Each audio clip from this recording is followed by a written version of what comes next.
Wakil Menteri Keuangan II Thomas Djiwandono menyatakan APBN 2025 sudah menyiapkan ruang untuk pembentukan kementerian atau lembaga baru. Thomas Djiwandono bilang hal ini sudah didiskusikan bersama dengan Dirjen Anggaran dan Kemenpan RB. Meski demikian, Thomas mengaku belum bisa menyebutkan jumlah anggaran pastinya karena masih menanti kepastian jumlah kementerian dan lembaga dalam Kabinet Prabowo Subianto. Untuk 2025 itu saat ini 15 triliun, Pak. Tapi bisa ditambah dari diskresi dari ruang diskresi presiden tadi menurut kebutuhan. Memang IKN tidak sepenuhnya akan tidak sepenuhnya dari APBN, itu dari pertama kali kan. Sudah berkali-kali menjelaskan bahwa beliau komit bahwa IKN akan berlanjut. Poinnya adalah memang pendanaannya kita harus shift untuk ke investasi dari sektor. Presiden terpilih Prabowo Subianto berencana merombak Kementerian Keuangan pada tahun pertamanya menjabat sebagai Presiden RI. Hal ini diungkapkan Dewan Penasihat sekaligus Ketua Dewan Pakar Tim Kampanye Nasional Prabowo Gibran, Burhanuddin Abdullah. Burhanuddin bilang akan ada Kementerian Penerimaan Negara yang bertugas mengurusi pajak hingga bea, cukai, dan PNBP. Hampir kita itu 30%. Yang pertama yang akan diubah kelembagaannya adalah penerimaan negara. Mudah-mudahan insya Allah akan ada Menteri Penerimaan Negara yang mengurus pajak, cukai, dan PNBP. Jadi pisahan dari Kementerian Keuangan. Salah satu yang menjadi sorotan adalah wacana bertambahnya jumlah kementerian lembaga di kabinet baru mendatang.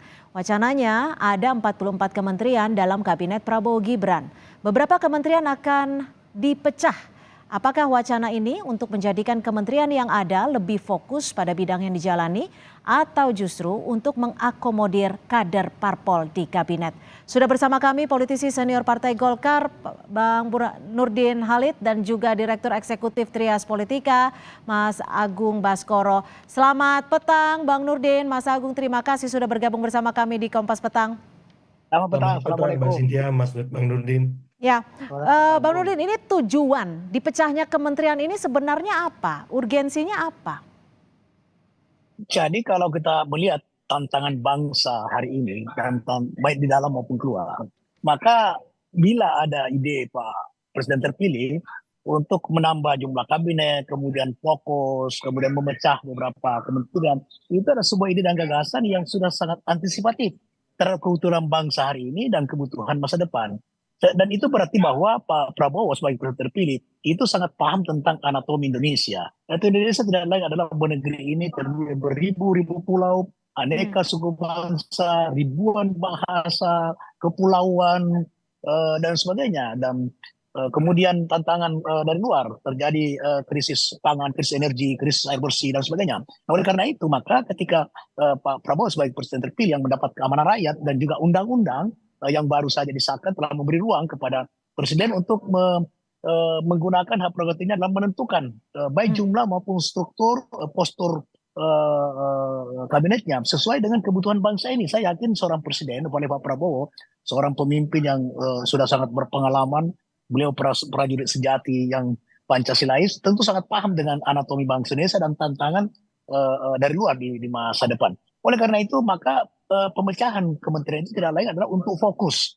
Negeri kita, bangsa kita sangat besar, negara yang sangat luas, maka ketika beberapa kementerian itu tergabung, itu mungkin penyiap beliau tidak akan fokus, tapi dengan adanya pemecahan-pemecahan, contoh tadi yang disampaikan oleh Pak Burhanuddin, itu sesuatu yang sangat antisipatif terhadap kondisi bangsa kita dan kebutuhan bangsa kita. Ya. Jadi sekarang Kementerian Keuangan itu kan luas sekali ya, ada bea cukai, imigrasi, ditahan sampai di situ, Bang Nurdin, lebih fokus agar pekerjaannya lebih bisa melayani masyarakat. Nah, kalau dari Mas Agung sendiri, ini urgensi atau politis sih sebenarnya? Iya, susah dipungkiri ya, ada dinamika di internal di mana kita tahu ada koalisi yang besar dimiliki oleh Pak Prabowo ketika sukses menjadi pemenang Pilpres, otomatis dimensi politiknya lebih kuat ketimbang dimensi-dimensi teknokratik dan publiknya. Sehingga tidak bisa dipungkiri bahwa uh, ada penambahan kementerian maupun nomenklatur kementerian baru yang kita mulai lihat berseliweran di timeline sosial media kita maupun di media hari ini ya. Ada 44, ada 40, bahkan kalau saya hitung tuh sama badan-badannya ada 46 atau 47 sekian, Mbak Cynthia. Jadi itu menarik ya. Tapi yang jelas kalau saya fokusnya bukan soal Hmm. jumlahnya, tapi siapa nama-nama yang menempati posisi itu karena menentukan dimensi mana yang paling kuat, dimensi teknokratisnya, dimensi politiknya, atau dimensi publiknya seperti itu. Mhm. Nah, Bang Nurdin, ini kan untuk pemecahannya ini kan disebut untuk akan diisi oleh orang-orang yang profesional, tapi juga tidak menutup kemungkinan jika orang-orang profesional itu juga politisi seperti itu. Ini bukan untuk bagi-bagi kursi ya? Ini sangat bukan sama sekali bukan untuk baik-baik kursi. Sekalipun koalisi ini koalisi gemuk ya, koalisi besar. Tapi kalau bagi baik kursi tidak harus jadi menteri, tidak hanya untuk menteri saja. Banyak jabatan-jabatan yang bisa dibagi-bagi kalau kepentingannya. Tapi itu bukan kepentingannya. Ini kebutuhan bangsa hari ini dan tantangan masa depan kita baik dalam maupun di luar. Dan Pak Prabowo betul-betul ingin fokus untuk menjalankan janji-janji kampanyenya, visi misinya. Betul-betul beliau akan wujudkan Oke, itu. Nah, oleh karena itu, Bang sudah Nurdin, kalau dinyatakan memang bahwa disebut ingin pembangunan fokus pusat agar masyarakat lebih terlayani, apakah sudah ada hitungannya? Apakah sudah ada risetnya? Apakah memang di kabinet sebelumnya nih atau di kabinet saat ini dinilai belum cukup maksimal, belum fokus dalam melayani masyarakat, sehingga harus dipecah? beliau Bapak Presiden terpilih itu telah bertekad untuk menjalankan pemerintahan ke depan dengan kabinet berkelanjutan, pembangunan berkelanjutan. Oleh karena itu beliau pasti sudah melakukan evaluasi, baik secara pribadi maupun oleh tim dari Pak Prabowo, dan melakukan evaluasi apa yang perlu dilanjutkan, yang sudah baik dilakukan Pak Jokowi itu dilanjutkan, kemudian apa yang kurangkan itu disempurnakan. Dari situ Hmm. kemudian beliau akan menentukan jumlah kementerian dengan postur kabinetnya. Nah, oleh karena itu, suatu hal yang patut kita hargai karena beliau betul-betul di awal ini punya waktu yang cukup untuk memikirkan kebutuhan bangsa ke depan. Mhm. Mhm. Mas Agung, Ya, kalau kabinetnya gemuk, ya. kementeriannya besar, ini juga ada yang menyebut anggarannya juga akan membengkak.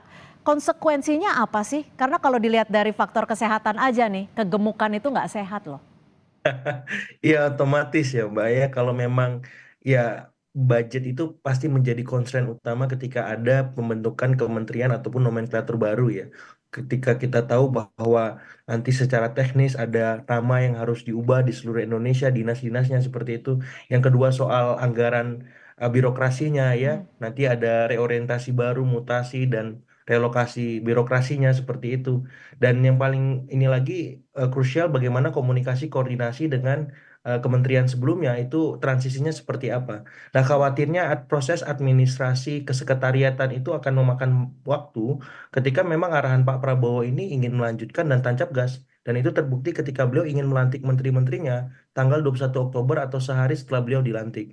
Ini kan bagus, tapi saya ingin mengingatkan bahwa sepanjang pemerintahan pasca reformasi berdiri, ya periode Hmm. pertama kabinet itu selalu diisi lebih banyak kalangan profesionalnya, lebih besar, karena ingin mengirimkan pesan kepada publik bahwa pemerintahan ini memang fokus untuk menghadirkan aspirasi agar bisa dituntaskan beragam macam masalah ataupun kebutuhan-kebutuhan publik yang selama ini kita tahu lumayan besar ya. Hmm. Harapannya soal ekonomi yang semakin turun, ya kemudian soal hal-hal yang perlu dilanjutkan ataupun janji-janji kampanye yang harus segera dituntaskan. Jadi saya melihat memang ini tantangan yang cukup pelik ya bagaimana menyeimbangkan agar tidak ada trade-off ya Hmm. aspirasi publik, dimensi-dimensi politiknya, tadi ada orang-orang teknokratik yang harus ditempatkan agar apa? Semua arahan dari janji-janji Ya. kampanye itu bisa segera dilunasi dan akselerasi pemerintahan bisa terjadi dengan geopolitik global yang begitu dinamis dan rentan seperti itu. Ya, Bang Nurdin, jika disebut tadi tantangannya cukup pelik, presiden terpilih akan merealisasinya akan sulit tidak sih? Sangat tidak sulit, ngapain sulit?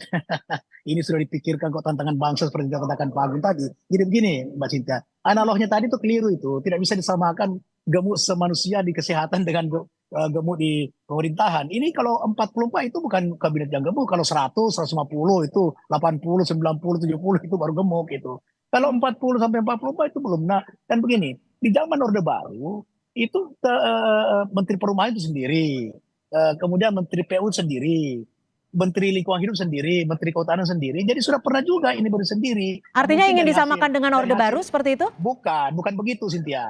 Mungkin beliau sudah mengevaluasi ketika ini kementerian ini baru sendiri, maka dia fokus. Kalau tidak digabung itu bukan kurang fokus, tapi tidak maksimal dalam melayani kepentingan masyarakat. Itu satu. Yang kedua, tidak bisa dinilai sebuah anggaran dengan keberhasilan kementerian melayani kepentingan rakyat. Seberapa dia kepentingan rakyat terlayani, maka anggaran tidak punya arti dibanding dengan kepentingan rakyat. Jadi tidak bisa hanya anggaran yang selalu menjadi alasan, kemudian kita tidak memberikan kepentingan rakyat. Ketika sebuah kabinet, tapi gini Bang Nurdin, untuk melayani kepentingan sebentar Cynthia. Kemudian kepentingan rakyat terlayani dengan baik, menuju kemakmuran, kesejahteraan, itu adalah jauh lebih baik dibanding menghitung anggaran itu, jumlah anggaran maksud saya gitu.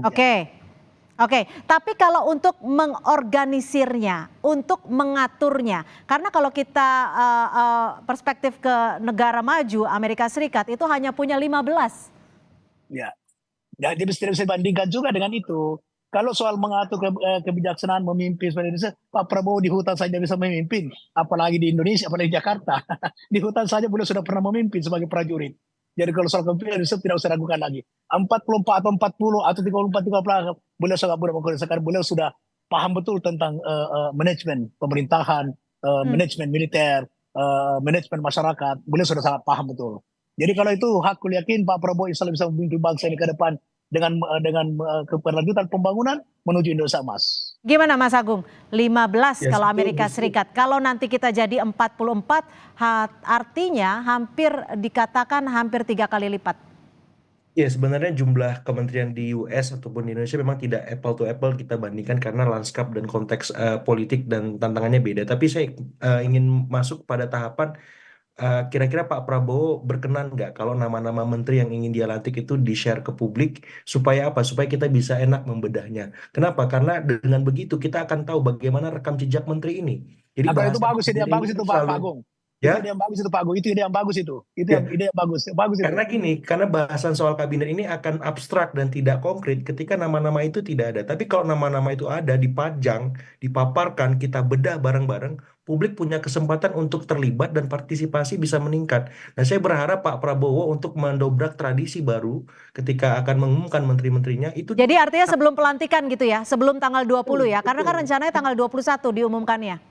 Betul Mbak Cynthia, jadi dipaparkan saja. Ini tradisi baru sepanjang sejarah saya kira belum pernah terjadi. Sehingga apa? Publik bisa membedah itu, publik bisa terlibat. Dan kalau memang ada nama-nama menteri yang bermasalah, punya kredit yang buruk, kita bisa menghajar dalam tanda petik ya, menggantinya segera. Jangan sampai menjadi benalu di pemerintahan Pak Prabowo Gibran. Karena kita ingin pemerintahan ini solid menghadapi tantangan-tantangan ekonomi, geopolitik yang begitu. Artinya harus dibocorkan dulu dong kementeriannya akan jadi berapa, pos-posnya seperti apa, dan jumlahnya seberapa banyak gitu ya?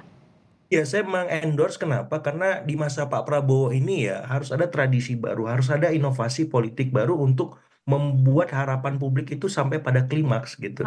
Dan ada beban dalam tanda petik ya, demokrasi yang dalam tanda petik agak sakit sekarang. Pak Prabowo punya beban yang sama besarnya merealisasikan agar lebih baik sebagaimana beliau punya janji makan siang bergizi gratis.